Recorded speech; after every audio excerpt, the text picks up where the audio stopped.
नमस्कार दोस्तों, वापस मैं आ गया हूँ वॉइस ऑफ वीकेआर में। Vishal Rathore, voice against and fight against the corona virus pandemic. दोस्तों, मैंने अपने पहले टॉपिक में आपको बताया था कि कोरोना वायरस से निपटने के लिए हमको क्या क्या चीजें ध्यान में रखनी चाहिए और what is the important of नास, मतलब कि वराड़ श्वसन का क्या इंपॉर्टेंट है, वो मैंने आपसे ऑलरेडी बात कर चुका हूँ। और श्वसन सप्ताह, वराड़ श्वसन सप्ताह चलाने की मैंने आपसे अपील की थी।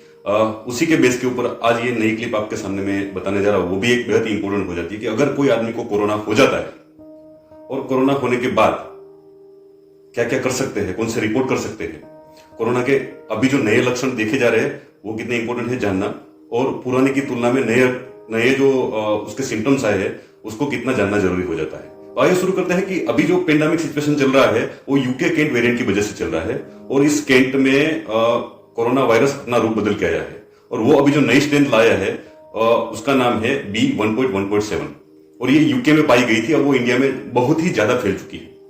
इस वायरस से निपटने के लिए सबसे पहले जानना यह जरूरी हो जाता है, ये जो नई यूके केंट आई है उससे निपटने के लिए हमको बेहद ही जरूरी हो जाता है कि कौन कौन से सिम्टम्स है।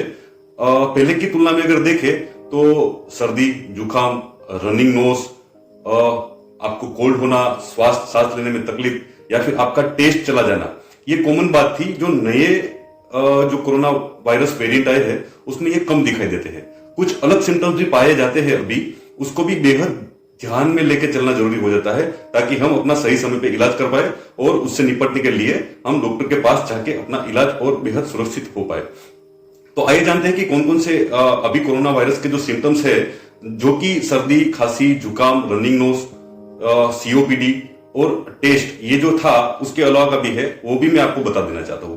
अभी जो सामान्य तौर पे जो लक्षण पाए जाते हैं उसमें मैंने 15 सिम्टम्स अभी मार्क किए हैं जो आपको बता सकता है कि आप कोरोना ग्रसित हो या नहीं, और उसके ऊपर अगर हम ध्यान रखें तो गौर कर पाएंगे कि हमारा इलाज टाइम पे हो पाए।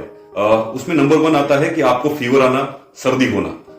दूसरा इंपॉर्टेंट लक्षण ये भी होता है कि बार बार आपको खांसी हो जाने की प्रॉब्लम आना, वीक में खांसी ना मिटना, 1 वीक तक खांसी रहना, मतलब कि आपको कोरोना वायरस हो सकता है। तीसरी इंपॉर्टेंट सिम्टम्स होता है वो सीओपीडी, मतलब कि क्रोनिक ऑप्टिकल पल्मोनरी डिजीज, सांस लेने में बेहद ही परेशानी का सामना करना पड़ता है। चौथा, आपको थकान, मतलब कि पहले की तुलना में आपका शरीर कमजोरी महसूस करने लगता है, आप जल्दी थक जाते हो, थकान महसूस करने लगते हो। आपकी मसल्स में, पांचवा सिम्टम्स ये भी हो सकता है कि आपकी मसल्स में क्रैम्प आ जाते हैं, आप थकान महसूस करते हो, आपको पेन और इन्फ्लामेशन की जो फरियाद होती है वो बार बार आने लगती है, मतलब कि muscles cramp, muscles pain, inflammation, ये सब चीजें बढ़ जाना इस टाइम में लाजमी हो जाता है। तो आपको कोरोना वायरस हो सकता है। आपका बार बार सिर दर्द जैसी प्रॉब्लम का सामना हो सकता है, मतलब कि हेडेक की प्रॉब्लम कॉमन हो जाती है इस टाइम। ये भी एक नया सिम्टम्स पाया गया है कि जो नए केंट के लिए रिस्पॉन्सिबल हो सकता है। टेस्ट जाना, ये तो कॉमन बात थी। अगर आपका टेस्ट चला गया है तो आपको तुरंत ही रिपोर्ट करवाना चाहिए, और कोरोना वायरस है कि नहीं उसकी जांच पड़ताल करने के बाद आपको अस्पताल में डॉक्टर की एडवाइस लेने जाना जरूर चाहिए। अभी जो सिम्टम्स पाया गया है उसमें आपका गला सूखने की प्रॉब्लम बेहद ही पाई गई है, और ये अभी जो समर चल रहा है उसकी वजह से गला सूख जाता है, और अगर ज्यादा सूखने लगता है तो ये सिम्टम्स कोरोना वायरस के हो सकते हैं, उसको बिल्कुल नकारना नहीं चाहिए।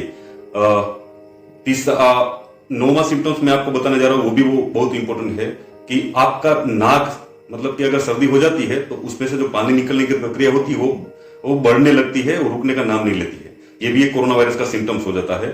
10वां सिम्टम्स आपको नोजिया, वोमिटिंग जैसे कि प्रॉब्लम आना, उल्टी आना, बार बार उल्टी जैसा महसूस होना, मछली आना, ये सब चीजें कोरोना वायरस के सिम्टम्स में अगर है तो उसको आपको ध्यान में रखना चाहिए और डॉक्टर को बताना बेहद ही जरूरी हो जाता है। अभी जो नए सिम्टम्स पाए गए हैं उसमें नोजिया, वोमिटिंग पाई गई है। काफी बार अभी नए सिम्टम्स में यह भी पाया गया है कि एब्डोमिनल पेन, मतलब कि पेट में दर्द होना शुरू हो जाता है। उसके बाद आपको अगर डायरिया होना शुरू हो जाता है तो समझ लेने का कि ये नए यूके केंट वायरस की वजह से भी हो सकता है। जो नया SARS-CoV-2 अभी चल रहा है उसके लिए रिस्पॉन्सिबल हो सकता है। स्किन में बार बार इचिंग आना, ठीक है, दानेदार, मतलब एकने, मतलब होना, ये भी शुरू हो जाता है। ये भी कोरोना के नए सिम्टम्स के रूप में हम ले सकते हैं। ब्लू लिप्स, मतलब कि होठ आपके काले पड़ना या फिर ब्लू जैसे दिखना, ये भी एक कोरोना वायरस का सिम्टम हो सकता है।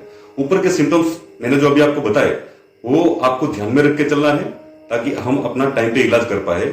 आइए अब जानते हैं कि अगर ये सिम्टम्स होते हैं तो हमको कौन कौन से रिपोर्ट करवाने चाहिए जो कारगर रहते हैं इस चीज के सामना करने के लिए, आपको टाइम पे इंफॉर्मेशन देने के लिए कि मेरे को कोरोना वायरस है कि नहीं है। ठीक है, उसमें सबसे पहला जो रिपोर्ट होता है वो है rapid test. Rapid test report में क्या होता है कि एंटीजन का टेस्ट किया जाता है कि हमारे बॉडी में एंटीजन बन चुके हैं कि नहीं, कितने एंटीजन है। ये रिपोर्ट में हमारे नोज और गले में जो कफ होता है उसका एक छोटा सा सैंपल लिया जाता है और वो लेबोरेटरी में टेस्टिंग के बाद पता चल सकता है कि हमारे बॉडी में एंटीजन का कितना प्रमाण है, ताकि हम कोरोना पॉजिटिव है या नेगेटिव है ये आराम से जान पाए। अगर ये रिपोर्ट नेगेटिव आता है तो आपको दूसरे रिपोर्ट के ऊपर तुरंत ही जाना चाहिए, ऐसा पॉसिबल नहीं है। ये रिपोर्ट मतलब इतना ज्यादा कारगर नहीं है।